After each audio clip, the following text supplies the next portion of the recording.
Dentro de unos días el mundo estará celebrando la Navidad, en la que supuestamente se conmemora el nacimiento de nuestro Señor Jesucristo. Y aunque no sabemos con certeza cuál es el día en que Jesús nació, la fecha tradicional está tan arraigada en la mente de Occidente, en nuestra sociedad, que hermanos, aún en las iglesias generalmente se cantan los himnos navideños alrededor del 25 de diciembre. Y honestamente yo creo que eso es una pena. Eso es lamentable, no solo porque me gustan los himnos navideños. Yo creo que esto es lamentable porque si hay un evento en la historia de la redención que nosotros deberíamos recordar y celebrar, es la encarnación de la segunda persona de la Trinidad. Esto es algo digno de ser cantado, esto es algo digno de ser alabado en la iglesia por el pueblo de Dios en cualquier época del año. De todos modos, me alegro, ¿verdad?, de que en estos días se desempolven algunos himnos navideños, porque es edificante para nuestras almas alabar a Dios por el regalo que Él nos ha dado en la persona de su Hijo. Y lo que yo quiero hacer en esta mañana es tomar la letra del primer himno navideño que alguna vez fue compuesto para meditar en el verdadero significado de la Navidad. ¿Para qué vino Jesús al mundo? ¿Qué fue lo que Dios llevó a cabo en la encarnación de su Hijo? Pero este es el tema del canto de alabanza angelical que encontramos en el pasaje que Marcos leyó hace un momento, de manera particular en el versículo 14 del Evangelio de Lucas capítulo 2. Y como vimos en ese relato, los primeros en enterarse del nacimiento de nuestro Señor Jesucristo fue un grupo de pastores que se encontraban a campo abierto velando por sus ovejas. Y de paso, hermanos, aquí encontramos uno de esos detalles incidentales que confirman la veracidad histórica de los evangelios. Es muy poco probable que alguien se inventara una historia como esta para exaltar la persona de Jesús y al mismo tiempo escogiera a un grupo de pastores para ser los primeros testigos de su nacimiento. En los días del Señor, los pastores pertenecían, y obviamente no piensen en los pastores, sino en pastores de ovejas de cuatro patas. O sea, estamos hablando de pastores literales. En los días del Señor, los pastores pertenecían a una clase despreciada en Israel. Por un lado, debido a la naturaleza de su oficio, era prácticamente imposible para ellos observar todas las reglas de purificación de la ley mosaica y toda la que los rabinos habían añadido a la ley. Eran personas impuras desde el punto de vista religioso. Por otra parte, los pastores tenían fama, como dice un comentarista, de confundir lo mío con lo tuyo. De modo que también se les veía con sospecha, tanto así que el testimonio de los pastores no era admitido en los tribunales, porque eran personas no creíbles. Así que si Lucas hubiera inventado este relato, muy probablemente habría escogido personas más honorables a los ojos de la sociedad judía para ser los primeros testigos del nacimiento de Jesús: los sacerdotes, los escribas, los fariseos. Pero Lucas se limitó a narrar los hechos exactamente como ocurrieron. Estos pastores estaban cuidando el rebaño en medio de la quietud de la noche, cuando repentinamente se les presentó un ángel del Señor. Y dice el texto en el versículo 9 que ellos fueron rodeados de la gloria del Señor. Esta gloria era una manifestación visible de la presencia especial de Dios, como la que vemos, por ejemplo, en el Éxodo, cuando los hijos de Israel salieron de Egipto. ¿Recuerdan cómo Dios los guió a través del desierto por una columna de nube y de luz, una columna de fuego? Esa es la gloria de Dios. En el Antiguo Testamento esas manifestaciones solían ocurrir en el templo. Pero aquí hace su aparición en un campo abierto. sin estar asociada a ninguna cosa típicamente religiosa. Y tal vez esto era un preámbulo de lo que el Señor le diría más adelante a la mujer samaritana. Créeme, mujer, la hora viene cuando ni en este monte ni en Jerusalén adoraréis al Padre. Dios es espíritu y los que le adoran en espíritu y en verdad es necesario que adoren. Esta visión de la gloria de Dios obviamente produjo en los pastores un gran temor.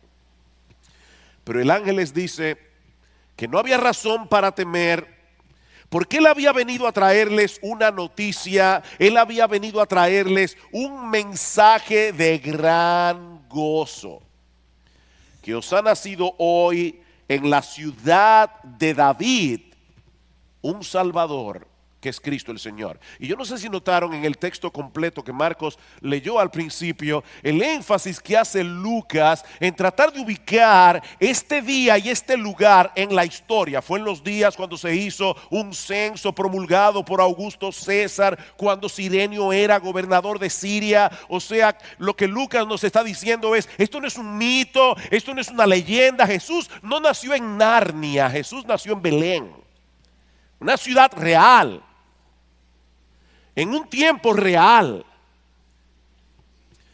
Os ha nacido hoy en la ciudad de David un Salvador, que es Cristo el Señor.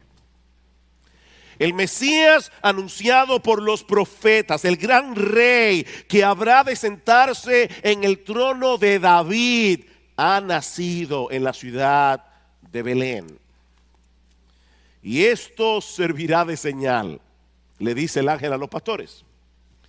Hallaréis al niño envuelto en pañales y acostado en un pesebre. En estos días muchas personas recrean esta escena con unas figuritas. El único problema de esos belenes, se llaman belenes, el único problema de esos pesebres es que no tienen olor y no te ayudan a entender lo que Lucas está diciendo aquí. En los días del Señor habían mesones. Generalmente las personas se hospedaban en la segunda planta del mesón. Y abajo era el parqueo de los animales. O sea, las personas llegaban, dejaban sus animales allí. Era un sitio con muy mal olor, es un sitio muy poco higiénico. Jesús y María llegan a Belén, pero como muchas personas se habían movido por causa del empadronamiento, la ciudad estaba atestada de personas. Así que el mesero les dice, yo no tengo lugar, excepto en el establo, en el pesebre. Y el ángel le dice a los pastores, esta es la señal. El rey ha nacido, pero no lo encontrarán en el palacio de Herodes. El rey ha nacido, pero ustedes no lo van a encontrar en un sitio muy delicado. Ustedes lo van a encontrar en un pesebre rodeado de animales. Es probable que esa noche hayan nacido otros niños en Israel, pero solo uno había nacido en un establo en Belén. Solo uno, en las condiciones más antihigiénicas que nosotros podemos imaginar. Y no bien había terminado de hablar el ángel cuando repentinamente, dice en el versículo 14, apareció junto a él una multitud de los ejércitos celestiales. Hermanos, nosotros tenemos que tener imaginación cuando leemos la Biblia. ¿Ustedes han estado a campo abierto alguna vez? Que solo se ven las estrellas, no hay luces, sino aquí no hay luz eléctrica, nadie tenía un foco. Era una completa oscuridad y de repente se aparecieron cientos y cientos y cientos de ángeles en los cielos, alabando a Dios y diciendo gloria a Dios en las alturas y en la tierra paz entre los hombres en quienes Él se complace. Y es este canto de alabanza el que nosotros queremos considerar en la mañana de hoy, porque aquí se nos revelan los dos grandes propósitos del nacimiento de Jesús. Cristo nació para la gloria de Dios. Cristo nació para traernos paz.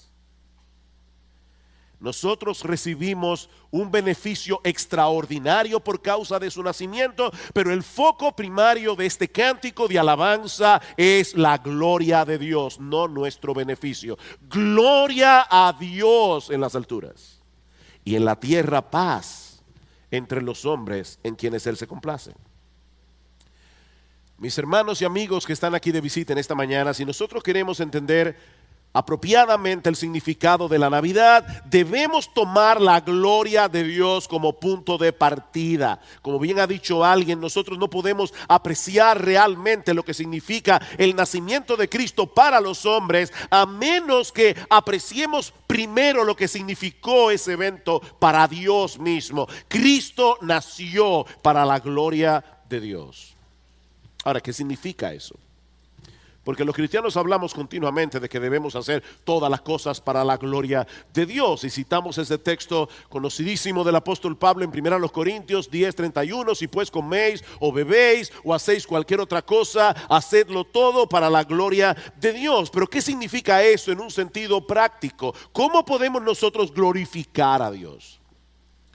Bueno, obviamente no podemos hacer a Dios más glorioso de lo que Él ya es. Dios es infinitamente glorioso. Pero nosotros sí podemos y debemos hacer todas las cosas que hacemos, aún las más triviales como comer y beber. Debemos hacer todas las cosas con la intención de que la fama de Dios sea conocida. Demostrar en alguna medida aquellas características de nuestro Dios que lo hacen a Él un ser lleno de gloria.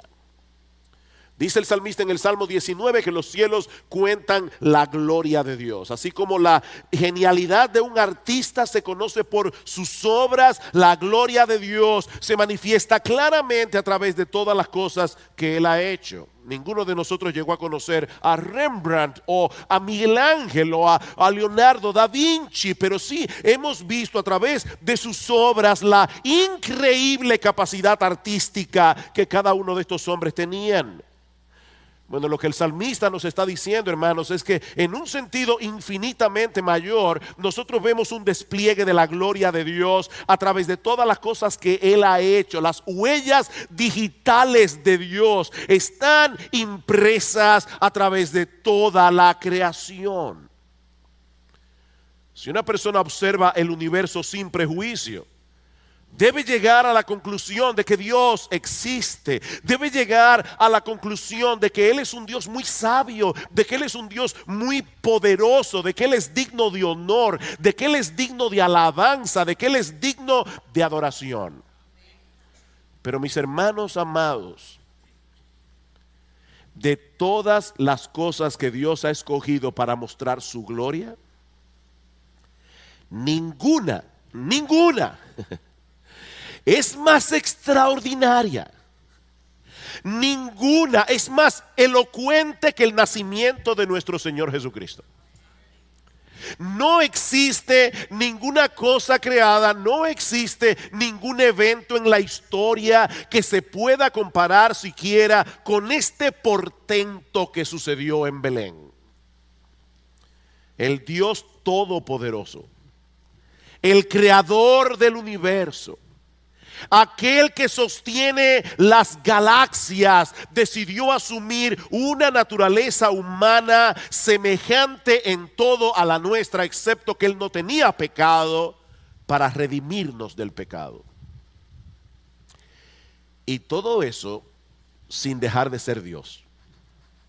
Sin dejar de ser Dios. Esa es la enseñanza de Pablo en Filipenses capítulo 2, ¿verdad? En los versículos 5 en adelante. Este texto es tan conocido, mis hermanos, que la familiaridad puede robarnos el sentido de asombro. Yo les pido que traten de escuchar este pasaje de las Escrituras como si nunca antes ustedes lo hubieran escuchado. Tened en vosotros este sentir que hubo también en Cristo Jesús, el cual, siendo en forma de Dios, no estimó el ser igual a Dios como cosa a que aferrarse, sino que se despojó a sí mismo, tomando forma de siervo, hecho semejante a los hombres y estando en la condición de hombres, lo cual ya en sí mismo era una tremenda humillación para el Dios de gloria. Jesús continuó hacia un camino de más humillación, se humilló a sí mismo haciéndose obediente hasta la muerte y muerte de cruz. Jesús, siendo Dios, tomó forma de siervo. Jesús, siendo Dios, por obediencia al Padre, se humilló hasta la muerte. Mis hermanos, ese niño indefenso en los brazos de María era el Todopoderoso. ¿Ustedes oyeron eso? Déjenme repetirlo otra vez. Ese niño indefenso en los brazos de María era el Todopoderoso.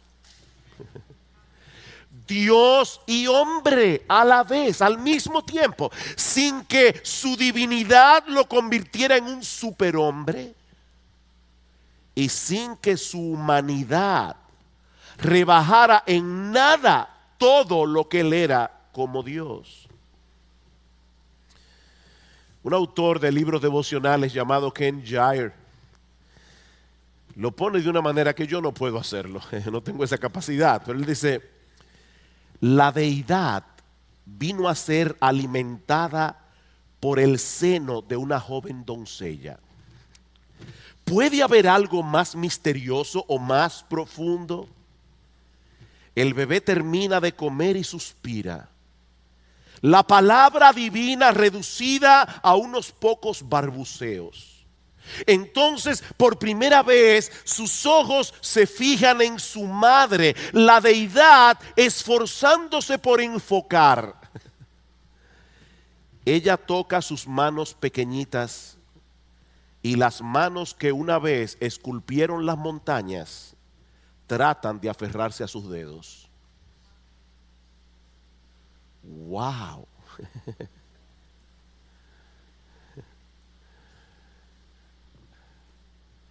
Y todo eso sin dejar de ser Dios.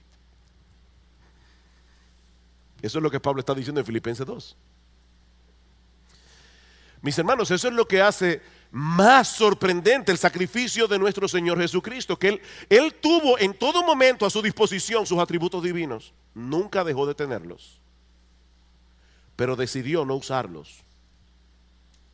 Él decidió no disponer de su omnipotencia para poder hacer lo que Él vino a hacer, morir por nosotros en una cruz. Alguien decía que Jesucristo puede haberse marchado de este mundo la primera vez que su estómago rugió de hambre. Por no mencionar que podía haber convertido las piedras en pan. Pero nunca utilizó ni uno solo de sus atributos para reducir las exigencias de la justicia de Dios para aliviar su sufrimiento. Las únicas veces que empleó su poder divino fue para servir a otros. Y de hecho este autor dice que esto debe ser una increíble reprensión a nuestra capacidad ilimitada de defendernos a nosotros mismos. Qué susceptibles somos, ¿verdad? Pero Cristo no se defendió. El que podía hacerlo no se defendió. ¿Recuerdan ustedes aquella escena cuando lo iban a arrestar y Pedro le cortó la oreja al siervo del sumo sacerdote? Y Cristo le dice: Pedro, si yo quiero ahora mismo, yo le pido al Padre y me envía 12 legiones de ángeles. Pero no lo voy a hacer, porque yo vine a morir. Cristo voluntariamente se hizo débil para que nosotros pudiésemos ser salvados por medio de su muerte. Cristo no se defendió porque Él vino a glorificar a su Padre, haciendo su voluntad. Y su voluntad era que Él muriera en una cruz. Ahora, mis hermanos, ¿en qué sentido el nacimiento de Cristo glorifica a Dios? Eso puede ser muy evidente, pero yo quiero que esto quede más claro en este mensaje. Gloria a Dios en las alturas. ¿Por qué el nacimiento de Cristo glorifica a Dios? Bueno, en primer lugar, porque ese nacimiento nos muestra en una forma increíblemente sorprendente la justicia infinita de Dios. El nacimiento de Jesús nos muestra en una forma sorprendente la justicia de Dios. Recuerden que glorificar a Dios es mostrar aquello que lo hace glorioso, es aquello que le da fama, honor, gloria a Dios. Yo sé que lo primero que viene a nuestras mentes cuando pensamos en la encarnación del Señor Jesucristo es el amor de Dios, no su justicia. Pero lo cierto es que Jesús se encarnó porque Dios es perfectamente justo. Jesús se encarnó porque Él no puede pasar por alto nuestros pecados. Por supuesto que Jesús se encarnó por amor, eso lo veremos en un momento. Pero mis hermanos, el amor de Dios no puede ser comprendido en toda su dimensión hasta que no tomamos en cuenta que Dios decidió amar a lo que no era en absoluto digno de su amor, sino de su ira. Tú y yo no éramos dignos de su amor. Pablo dice en Romanos capítulo 5 versículo 8 que Dios muestra su amor para con nosotros en que siendo aún pecadores, Cristo murió por nosotros. El pecado es tan natural para nosotros que nos resulta imposible entender lo que significa para Dios amar a personas como tú y como yo. Déjame ayudarte a entender esto mejor. El gobierno de los Estados Unidos de Norteamérica dedica mucho tiempo, esfuerzo y dinero para tratar de equipar a las Fuerzas Armadas.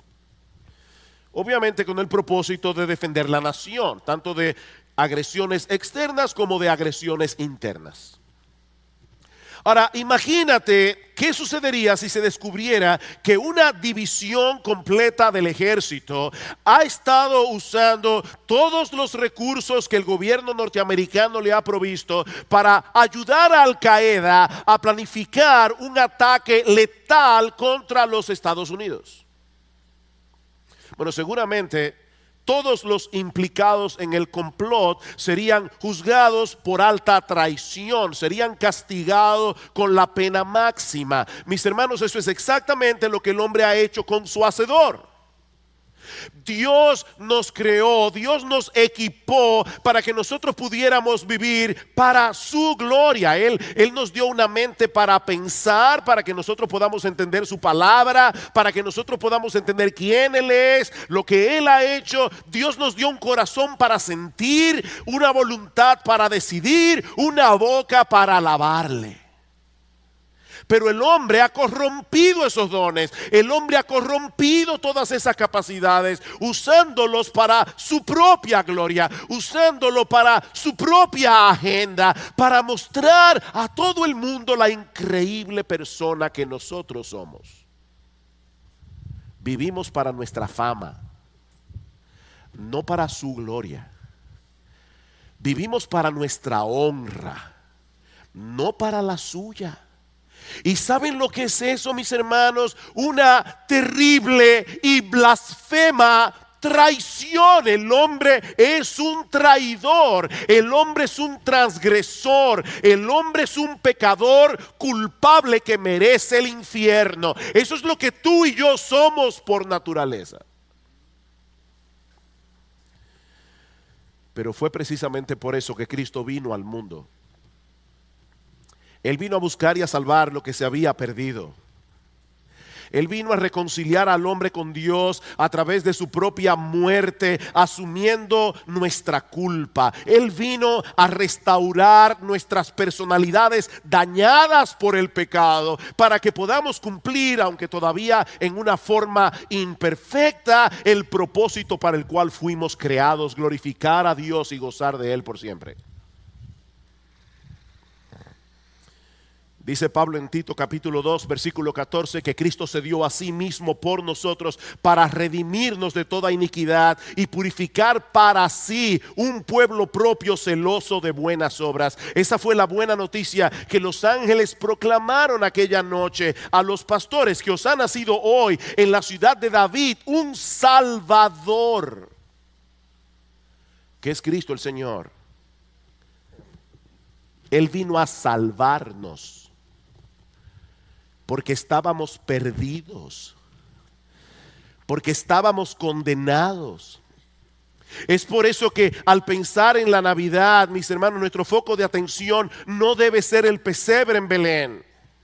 Nuestro foco de atención debe ser el Gólgota, en las afueras de Jerusalén. El pesebre no es un fin en sí mismo. Cristo se hizo hombre para morir en una cruz, para saldar la deuda que pecadores culpables tenemos con la justicia de Dios. De manera, mis hermanos, que en ese nacimiento la justicia divina brilla en todo su esplendor. Cuando vemos a ese bebé allí, decimos: Dios es justo. Dios es justo, Dios es santo, Él no puede pasar por alto el pecado.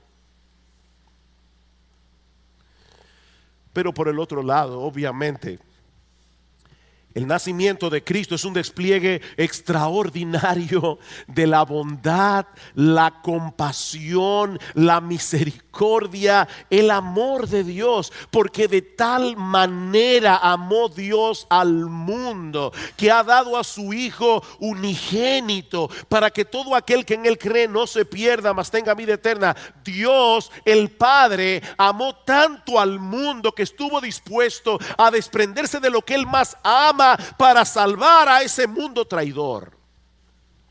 ¡Qué amor! Él entregó al hijo de sus entrañas, si se puede decir de esa manera, para salvar a personas que lo odiaban, para salvar a personas que merecen ser condenadas. Es tal la inmensidad del amor de Dios que Él pudo vencer su propia animadversión hacia la pecaminosidad y rebeldía del mundo y entregar lo que Él más ama por ese mundo que lo aborrece. De tal manera amó Dios al mundo. Y de paso eso pone en evidencia la forma tan distorsionada como el mundo celebra la Navidad.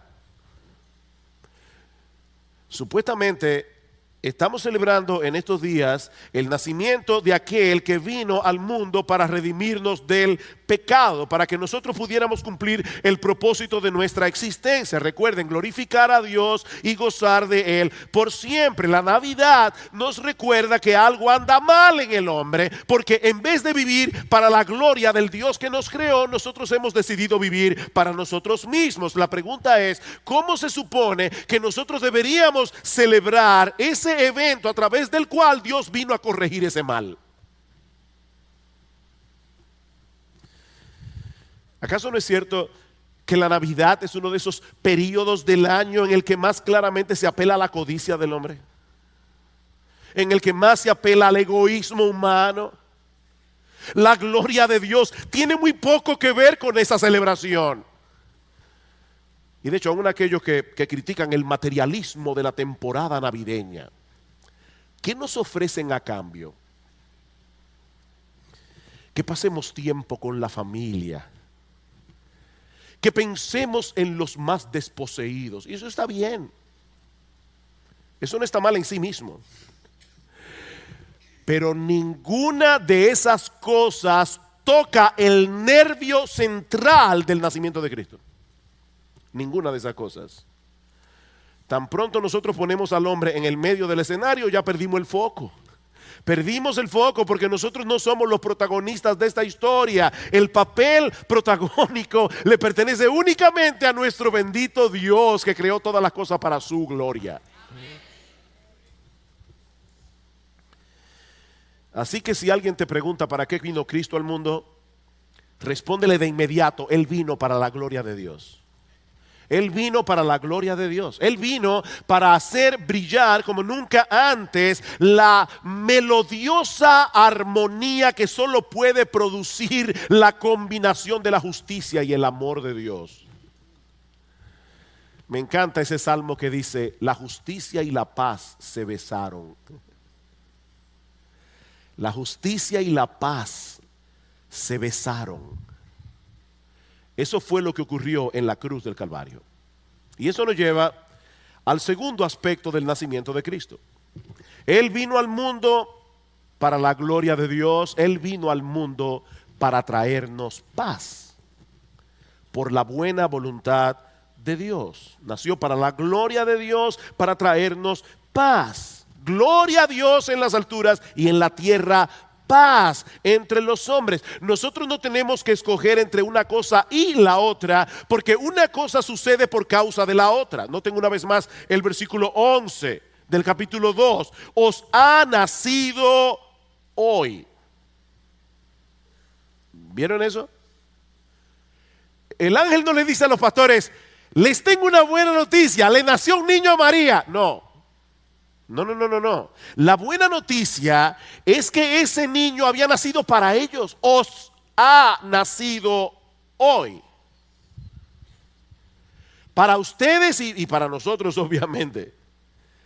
En la ciudad de David, un Salvador que es Cristo el Señor. ¿Recuerdan la profecía de Isaías capítulo 9, versículo 6? Porque un niño nos es nacido, hijo nos es dado, y el principado sobre su hombro, y se llamará su nombre admirable, consejero, Dios fuerte, Padre eterno, príncipe de paz. Ese niño era admirable, consejero, Dios fuerte, Padre eterno, príncipe de paz, y nos ha nacido a nosotros.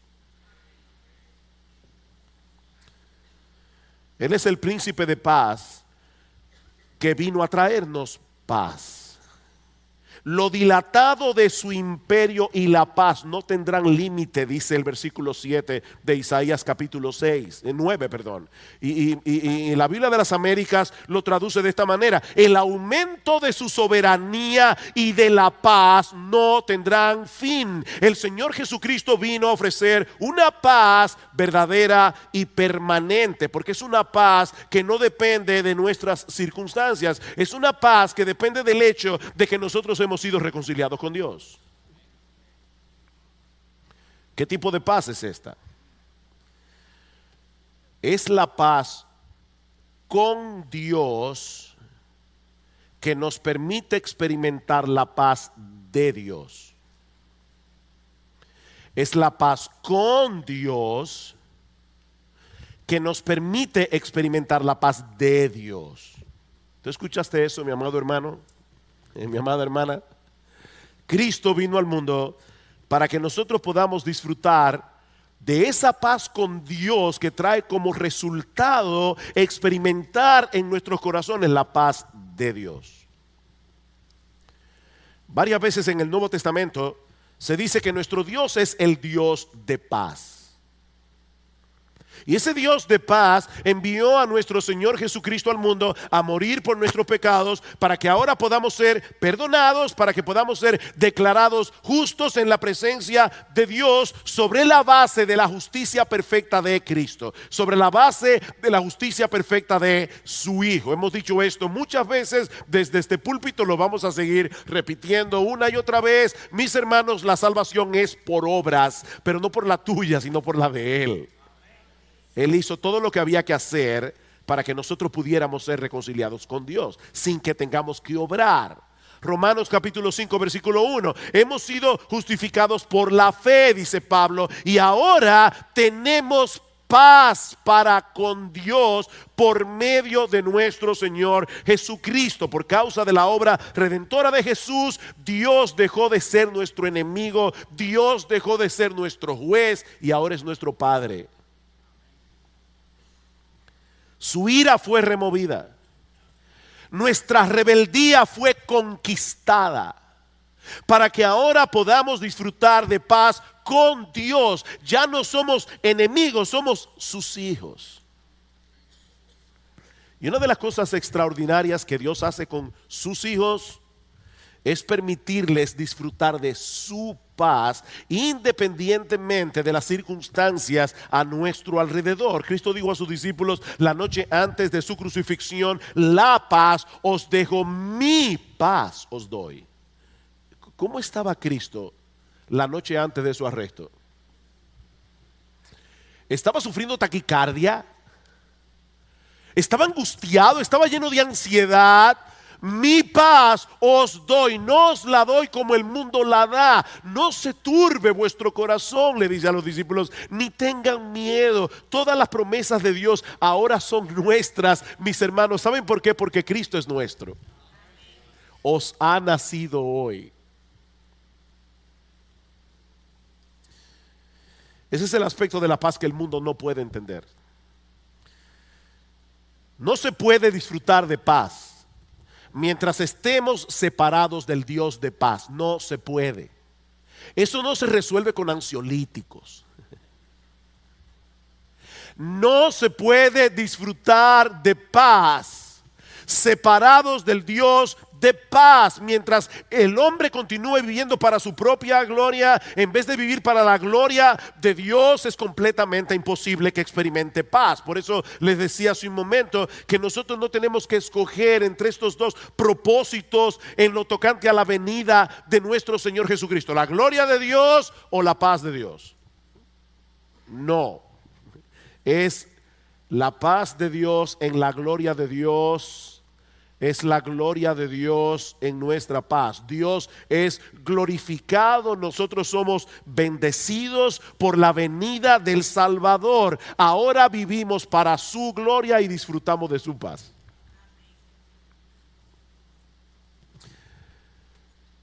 Me encanta esta bendición de Pablo en Romanos 15:13.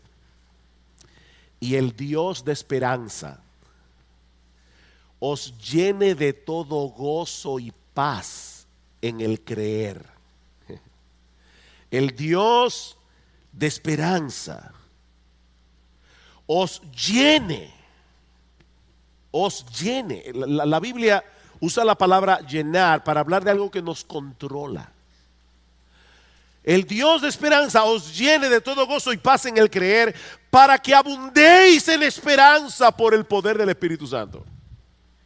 Fue por medio de la fe que nosotros fuimos reconciliados con Dios. Y ahora Pablo nos está diciendo que es por medio de esa misma fe que nosotros podemos ahora ser llenos de todo gozo y paz en el creer. Las promesas de Dios están allí, mis hermanos. Las promesas están allí para todos nosotros, pero sus hijos tenemos que apropiarnos de cada una de ellas en cada momento por medio de la fe. Aquellos que tienen paz con Dios serán continuamente atacados para que dejen de disfrutar la paz de Dios todo el tiempo. Nuestros corazones y mentes, mis hermanos, están bajo ataque. Nuestros corazones y mentes están bajo asedio para que nos llenemos de temor, para que nos llenemos de ansiedad. ¿Qué debemos hacer? Bueno, escuchen lo que dice el apóstol Pablo en Filipenses capítulo 4: por nada estéis afanosos. Pastor, ¿y qué significa en griego la palabra nada? Eso mismo, nada.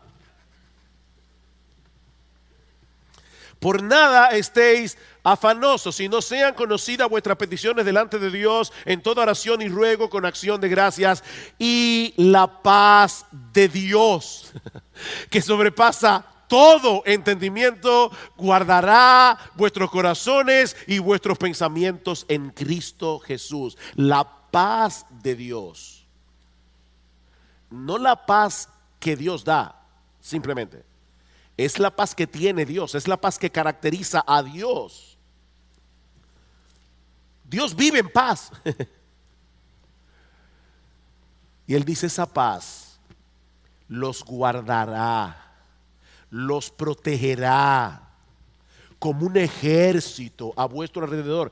Es una paz sobrenatural, es una paz incomprensible, es una paz que experimentamos cuando podemos venir delante de la presencia de Él en oración y echar todas nuestras ansiedades sobre Él, como dice Pedro, sabiendo que Él tiene cuidado de nosotros.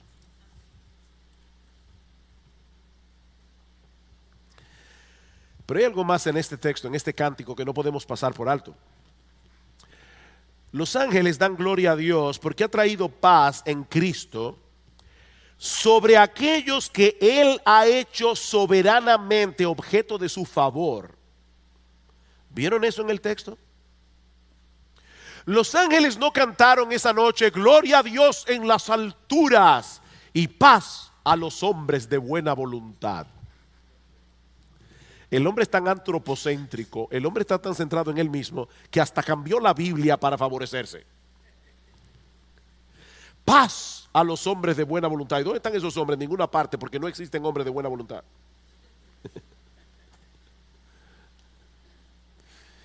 No, eso no es lo que el canto dice. El canto dice: gloria a Dios en las alturas y en la tierra paz entre los hombres en quienes Él se complace. O como dice otra traducción, aquellos en quienes descansa su favor. Alguien dijo una vez:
que todas las religiones del mundo, todas presentan al hombre tratando de alcanzar el favor de Dios. Solo el cristianismo nos muestra a Dios alcanzando al hombre.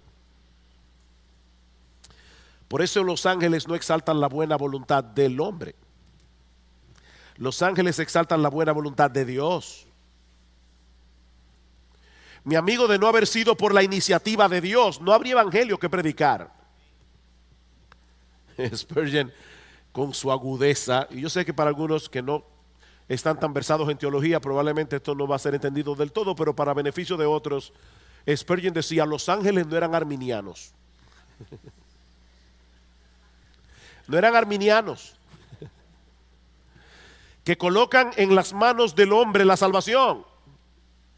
Los ángeles colocan la salvación en las manos de Dios, porque ellos eran bíblicos. Mi amigo, de no haber sido por la iniciativa de Dios, no habría evangelio. No habría evangelio que predicar. La salvación es del Señor.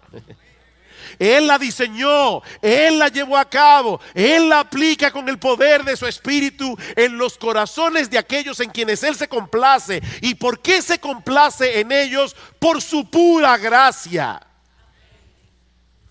No es por nada que haya en ti ni haya en mí. Dios, en la eternidad pasada, por una razón que nosotros no conocemos, Dios decidió por el puro afecto de su voluntad escoger personas sobre las cuales derramar su gracia, derramar su compasión, derramar su misericordia. Y mi hermano, mi hermana, si tú eres creyente, tú eres uno de esos escogidos.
Y ahora Él ofrece libremente esa gracia a todos los que creen en Cristo. Estos son días de intercambio de regalo. Mi amigo, ¿tú quieres recibir el mayor regalo de Navidad que alguna vez te han dado? Deja de confiar en ti mismo y descansa únicamente en la obra de salvación que Cristo llevó a cabo en la cruz del Calvario. Al que no conoció pecado, por nosotros Dios a él lo hizo pecado para que nosotros fuésemos hechos justicia de Dios en él. En su buena voluntad, él decidió salvar al hombre rebelde, pecador, al traidor de la peor clase, a pesar del precio que él tendría que pagar por nuestra salvación. La encarnación y la muerte de la persona a la que él más amaba, su propio Hijo, nuestro Señor Jesucristo. Y sobre la base de esa obra redentora, hoy ofrece salvación por medio del mensaje del Evangelio para todo aquel que cree. Mi amigo, la salvación es únicamente por Cristo, es únicamente por gracia, es únicamente por medio de la fe. El mensaje del ángel a los pastores antes del cántico no es otra cosa que una presentación condensada del Evangelio. Os ha nacido hoy en la ciudad de David un Salvador, que es Cristo el Señor. ¿Cuál es el mensaje? Dios envió un Salvador, porque el hombre necesitaba ser salvado. Ese Salvador es Cristo, solo Cristo, en quien debes confiar para el perdón de todos tus pecados y a quien debes someterte como Señor. Os ha nacido hoy en la ciudad de David un Salvador que es Cristo el Señor.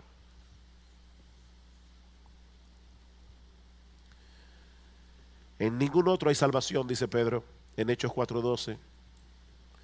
Porque no hay otro nombre bajo el cielo dado a los hombres en quien podamos ser salvos. Y yo te ruego, mi amigo, en esta mañana, no te vayas de este lugar despreciando el regalo extraordinario que Dios nos ha dado en Cristo. No te vayas de aquí. El Eterno se introdujo en el tiempo. La plenitud de Dios en un bebé, como dice uno de nuestros himnos, asumiendo una naturaleza humana como la nuestra, con todo lo que eso implica, para que pecadores rebeldes no solo sean perdonados, sino también adoptados como hijos. Ven a Cristo, mi amigo, en arrepentimiento y fe, y ven ahora. Ven ahora. Para que por primera vez en tu vida puedas experimentar la paz con Dios, que trae como resultado la paz de Dios. Que Él bendiga su palabra en esta mañana, derramando abundante gracia en Cristo sobre todos nosotros.